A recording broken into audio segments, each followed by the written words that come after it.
These notes are on even, odd, and neither functions. So first, let's talk about even.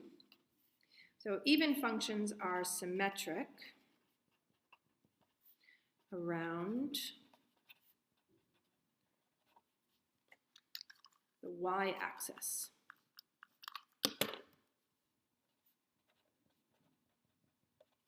And the test for that is that if I plug in an x into the function, it's going to give me the same answer as if I've plugged in a negative x into that function. So let's look at an example. G of x equals x to the sixth is even, and let's prove it to ourselves. So we already have the g of x equals x to the sixth. So now we do the test of g of negative x. Plug in negative x and raise it to the sixth power. It's going to equal a positive x to the sixth, which means that g of x equals g of negative x. It is even. It's passed the test. Odd functions are symmetric around the origin.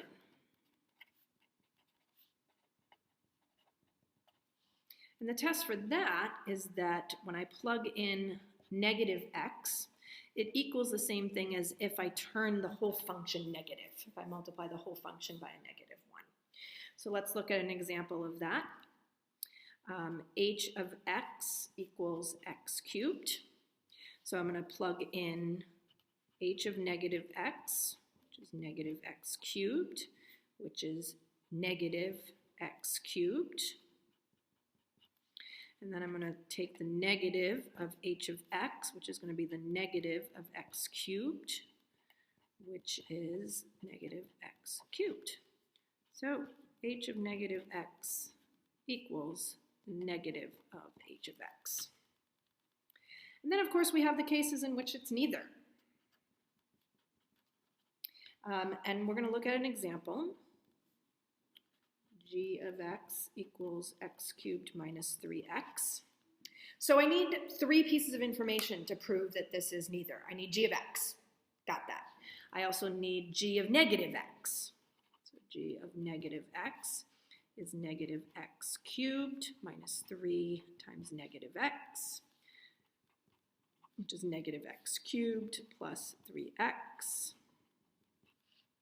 And I also need the negative of g of x. So that's going to be the negative of x cubed minus 3x,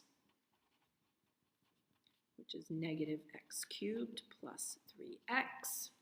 So if it were even, I would expect to see that g of x equals g of negative x. But that's not true. They're not even. I mean, they're not equal. So not equal, therefore not even. If it were odd, I would expect to see that g of negative x equals the negative of the entire function. But they are not equal. The negative they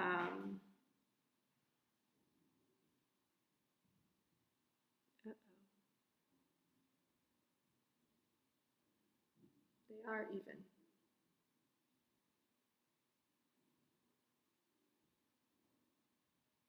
Sorry, folks. Give me 1 second here. Oh, because I wrote down the wrong function. I am so sorry. Let's try that one more time. So this one would have been odd, which was why I was wondering what had happened to my problem here. So it should have been x squared, and I do apologize for that, which means that here g of negative x is going to be x squared plus 3x, so they are not equal. And there we go. And the negative of g of x is the negative of x squared plus 3x, and those are not equal. So it's not odd, which means g of x is neither.